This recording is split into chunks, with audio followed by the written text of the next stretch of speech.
غوث اعظم نے کہا امی جان آپ کو معلوم ہوگا کہ ایک مرتبہ گھر میں آپ طرح موجود تھی، ایک سائل آیا اس نے سوال کیا تھا، گھر میں آپ کی طرح تھی، پردے سے آپ نے اس کو جو ہے بھیک دیا، باہر ہاتھ نکالا، آپ کے ہاتھ میں سونے کے کنگن موجود تھے، اس کی نیت خراب ہو گئی اور وہ دروازے کو دھکا دے کر اندر داخل ہو گیا تھا۔ امی جان وہ قریب آپ کے کلائی کو تھامتا، ہاتھ پکڑتا یا سونے کے کنگن اتارتا، اس وقت چھت کے راستے سے آپ کے آنگن میں ایک شیر نمودار ہوا تھا۔ امی جان جانتی ہو وہ شیر کون سا ہے؟ شیر تھا حضرت فاطمہ ام الخیر فرماتی ہیں بیٹا مجھے نہیں معلوم، سیدی سرکار غوث اعظم فرماتے ہیں امی جان وہ شیر کوئی اور نہیں آپ کا اپنا بیٹا عبد القادر تھا۔ سبحان اللہ۔ آپ دیکھ رہے ہیں کہ سیدی سرکار غوث اعظم ماں کے پیٹ میں ہے تو اپنی ماں کی مدد فرما رہے ہیں، سیدی سرکار غوث اعظم بچوں میں کھیل رہے ہیں اور جو ہے بزرگ آتے ہیں، ان کو 2 مرتبہ سلام کا جواب دیا، ایک اپنی ماں کے سلام کا جواب، ایک اپنے سلام کا جواب، وہی سیدی سرکار غوث اعظم رضی اللہ تعالیٰ عنہ ہے، بچوں میں کھیل رہے تھے اور کھیل بھی بڑا نرالا کھیل رہے تھے۔ آپ فرما رہے تھے بچوں مر جاؤ، سارے بچے مر جاتے تھے۔ دوبارہ دوسرے لمحے میں سیدی سرکار غوث اعظم فرماتے تھے اے بچوں زندہ ہو جاؤ، سارے بچے زندہ ہو جاتے تھے۔ اللہ اللہ، ایک عورت کا لڑکا انتقال کر گیا، وہ بیٹھی رو رہی تھی، ایک انسان یہ کھیل دیکھ کر کے ادھر سے گزرا، اس نے کہا تو کیوں رو رہی ہے؟ کہا میرا لخت جگر نور نظر فوت ہو چکا ہے، انتقال کر چکا ہے، مر چکا ہے، میں اسی کا شوق منا رہی ہوں، ماتم کر رہی ہوں، گریا وزاری میں مشغول ہو رو رہی ہوں۔ انہوں نے کہا کہ رونے کی ضرورت نہیں ہے، سیدی سرکار غوث اعظم بچوں میں کھیل رہے ہیں اور کھیل بھی ایسا کھیل رہے ہیں کہ اے بچوں مر جاؤ، سارے بچے مر جاتے ہیں، اور دوسرے لمحے میں فرماتے ہیں بچوں زندہ ہو جاؤ، سارے بچے زندہ ہو جاتے ہیں۔ جا اپنے بچے کو گود میں چھپا لے اور چھپ کر کے جا، جب سیدی سرکار غوث اعظم فرمائیں گے بچوں مر جاؤ، جب بچے سارے مر جائیں گے اسی قطار اور لائن میں اپنے بچے کو جا کر کے لٹا دینا، اور جب غوث اعظم فرمائیں گے بچوں زندہ ہو جاؤ، سارے بچے زندہ ہو جائیں گے، تیرا اپنا بھی بچہ زندہ ہو جائے گا، تیرا اپنا بھی بچہ زندہ ہو جائے گا۔ اس کو کچھ سکون ملا، کچھ تسلی ہوئی، کچھ قرار میسر ہوا، اپنے بچے کو گود میں لیا اور چمکی ہوئی، دبی لکی ہوئی جو ہے گئی۔ دیکھا سیدی سرکار غوث اعظم ابھی بچوں میں وہی کھیل کھیل رہے تھے، آپ نے فرمایا ہے بچوں مر جاؤ، سارے بچے مر گئے۔ وہ عورت چپکے سے گئی اور اپنے بچے کو اسی قطار میں لائن میں لٹا دیا، اور اس کے بعد جو ہے دور جا کر کے بیٹھ گئی، وہ منظر دیکھ رہی تھی اپنی آنکھوں سے۔ دوسرے لمحے میں سیدی سرکار غوث اعظم فرماتے ہیں اے بچوں زندہ ہو جاؤ، سارے بچے زندہ ہو گئے، مگر وہ بچہ نہ زندہ ہوا۔ سیدی سرکار غوث اعظم آگے بڑھے اور اس کو جو ہے دیکھا اور پھر اس کے بعد اپنے ساتھیوں کی گنتی کی تو وہ اپنے پورے ساتھی موجود تھے، اور سارے کے سارے آپ کے جو ساتھی تھے زندہ ہو چکے تھے، مگر وہ آپ کی جماعت سے الگ تھا۔ اے مسلمانوں، واقعہ آپ نے سنا ہوگا، لیکن اس کے اوپر مجھے کچھ کہنا ہے، اس کا پس منظر کا ملاحظہ فرمائیے۔ سیدی سرکار غوث اعظم نے دیکھا کہ یہ ہماری جماعت سے نہیں ہے، ہمارے قبیلے سے نہیں ہے، ہمارے خاندان سے نہیں ہے، ہمارے ساتھیوں میں سے نہیں ہے، یہ تو الگ سے آیا ہوا ہے۔ مگر سیدی سرکار غوث اعظم نے فرمایا جب میری بارگاہ میں آئی گیا ہے تو اب خالی دامن نہیں جائے گا۔ آپ نے ٹھوکر لگائی اور فرمایا تم بسم اللہ، اللہ کے حکم سے زندہ ہو جا۔ وہ بچہ زندہ ہو گیا۔ ماں نے جب دیکھا دوڑ کر آئی، سینے سے لگایا، گلے سے لگایا اور دارو قطار رونے لگی، اپنے بچے کو لاڈلے کو پیار کرنے لگی۔ کبھی پیشانی کو چومتی تھی، کبھی آنکھوں کو چومتی تھی، کبھی ہونٹوں کو چومتی تھی، کبھی سینے کو چومتی تھی اور اپنے لاڈلے سے پیار کر رہی تھی۔ سیدی سرکار غوث اعظم نے فرمایا آخر معاملہ کیا ہے؟ اس عورت نے پوری اپنی جو ہے داستان سنائی۔ میں مسلمانوں، واقعہ آپ نے سنا ہوگا، پس منظر ملاحظہ فرمائیے، اس کا تو بیان کرنے کا مقصد ہے وہ ملاحظہ فرمائیے، جو میں کہنا چاہتا ہوں ملاحظہ فرمائیے۔ غوث اعظم کی جماعت سے وہ بچہ نہیں تھا، آپ کے قبیلے سے نہیں تھا، آپ کے خاندان سے نہ تھا، آپ کے قصبے میں سے نہ تھا، لیکن آ گیا۔ جب آ گیا تو خالی نہ گیا، آ گیا تو مردہ نہ گیا، مردہ آیا تھا زندہ بن کر کے گیا۔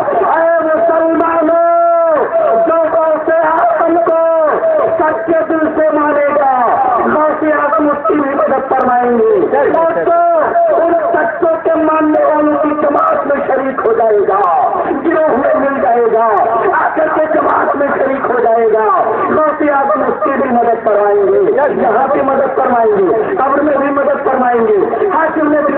فرمائیں گے اور میدان قیامت میں شفاعت فرما کر کے آپ کو جنت دلوائیں گے. سبحان اللہ سبحان اللہ سبحان اللہ. اسی لیے تو اعلیٰ حضرت سرکار فرماتے ہیں واہ کیا مرتبہ ہے غوث ہے بالا تیرا, اونچے اونچوں کے سروں سے قدم آلا تیرا, اور سر بھلا کیا کوئی جانے کی ہے کیسا تیرا, اولیاء ملتے ہیں آنکھیں وہ ہے تلوا تیرا, اولیاء ملتے ہیں آنکھیں وہ ہے تلوا تیرا. حضرات گرامی سیدی سرکار غوث اعظم رضی اللہ تعالیٰ عنہ کا مقام و مرتبہ آپ کو ملاحظہ کرنا ہے, آپ کے مقام و مرتبے کو سمجھنا ہے تو آپ کے والد کو سمجھنا ہوگا, آپ کی والدہ کو سمجھنا ہوگا, آپ کے نانا کو سمجھنا ہوگا, آپ کے خاندان کو سمجھنا ہوگا. حضرات محترم ایک نقطہ میرے ذہن میں آ رہا ہے لیکن ایک حکایت بھی ساتھ ساتھ میں آ رہی ہے. پہلے حکایت سنیے بعد میں نقطہ سنیے اور اس سے پہلے کہہ دیجیے یا رسول اللہ. حضرات گرامی سیدی سرکار غوث اعظم کے والد محترم حضرت موسیٰ جنگی دوست رحمت اللہ تعالیٰ علیہ, آپ کا جنگی دوست کیسے لقب اور نام پا؟ حضرت موسیٰ جنگی دوست رحمت اللہ تعالیٰ علیہ نے 1 سال تک کوئی چیز کھائی پی نہیں. جب حضرت خضر ایک شخص آپ کے پاس کچھ کھانے کی چیزیں لے کر کے آیا, آپ نے اس کو ہٹا دیا اور نہیں کھایا. اس وقت حضرت خضر علیہ السلام حاضر ہوئے اور انہوں نے کہا اللہ آپ کو سلام فرماتا ہے اور آپ کے مجاہدہ اور ریاضت سے رب تبارک تعالیٰ خوش ہو گیا, اس لیے آپ کو یہ کھانا پیش کیا گیا ہے رب کی جانب سے, اب تم کچھ کھا لو اور پی لو. حضرت سیدی سرکار غوث اعظم کے والد محترم نے اس کھانے کو تناول فرمایا اور اسی بنیاد پر اسی اپنے نفس اور قلب سے جہاد کی بنیاد پر آپ کا جنگی لقب پڑا اور آپ کا نام تھا موسیٰ, اور اپنے نفس کو مارنے کی بنیاد پر اور اللہ تبارک تعالیٰ کا قرب حاصل کرنے کی بنیاد پر آپ کا دوست لقب پڑا. حضرات گرامی جہاں تک تقویٰ اور طہارت کی بات ہے تو ایک واقعہ میرے دماغ کے اندر آ رہا ہے, وہ میں آپ سے روز گزار کروں. یہی زیادہ دور جانے کی ضرورت نہیں ہے, آپ کو دلی کی سرزمین پر لے کر رہا ہوں. حضرت نظام الدین اولیاء رحمت اللہ تعالیٰ علیہ کا آپ نے نام تو ضرور سنا ہوگا, کچھ لوگ وہاں پر گئے بھی ہوں گے, کچھ لوگوں نے حاضری بھی دیا ہوگا, کچھ لوگوں نے نیاز مندی بھی حاصل کیا ہوگا. حضرت نظام الدین اولیاء رحمت اللہ تعالیٰ علیہ فرماتے ہیں چاندنی چوک کے پاس ایک اللہ کے مقرب بندے ولی کامل رہا کرتے تھے, اور وہی جمنا کے پاس جنگل کے اندر ایک اللہ کے مقرب بندے رہا کرتے تھے. انہوں نے چاندنی چوک والے اللہ کے بزرگ اور برگزیدہ بندے نے اللہ کے دوست نے اپنی بیوی کو بلایا اور کہا شریک حیات ادھر آؤ, میری بیوی ادھر آؤ اور آج تم شاندار دیسی گھی میں کھچڑی تیار کر لو. سبحان اللہ. کھچڑی وہ بھی دیسی گھی کی, اگر سن لیا جائے تو منہ میں پانی آنے لگتا ہے.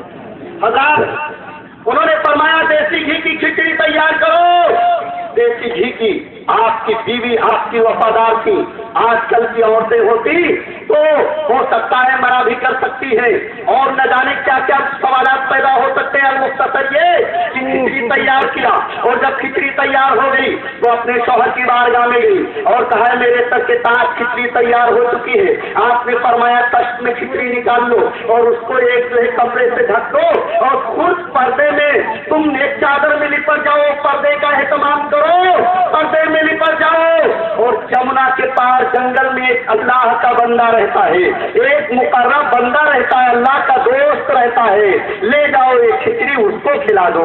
اللہ کھچڑی کو تشت کے اندر پلٹتی ہے, کپڑے سے ڈھکتی ہے. اس کے بعد شوہر کی جانب مخاطب ہوئی اور کہا ہے میرے شوہر نامدار آپ ذرا یہ بتائیے کہ اس وقت جمنا آنکھیں کاڑھے بہ رہی ہے, لبریز ہے, دونوں دھار برابر جمنا بہ رہی ہے, جانے کے لیے کوئی کشتی نہیں ہے, کوئی ناؤ نہیں, کوئی بیڑا نہیں ہے, کوئی راستہ نہیں ہے, کوئی پل نہیں ہے. لوہے کا پل تو بعد میں بنا ہے, پہلے بغیر پل کا وہ دریا وہ جمنا بہا کرتی تھی. آپ نے فرمایا کہ کوئی پل نہیں ہے, کوئی راستہ نہیں, کوئی بیڑا کشتی ناؤ نہیں ہے, ایسی صورت میں جمنا کیسے پار کی جائے گی؟ آپ کے شوہر محترم نے فرمایا کہ جاؤ جمنا کے کنارے کھڑے ہو جانا اور کہنا ہے جمنا مجھ کو راستہ دے دے. اس نے بھیجا ہے جس نے اپنی لائف میں زندگی میں اپنی بیوی کو کبھی ہاتھ نہیں لگایا. سبحان اللہ. طرف سے بولو سبحان اللہ. اپنی بیوی کو کبھی ہاتھ نہیں لگایا ہے. سوچا چار بچے گھر میں گھوم رہے ہیں.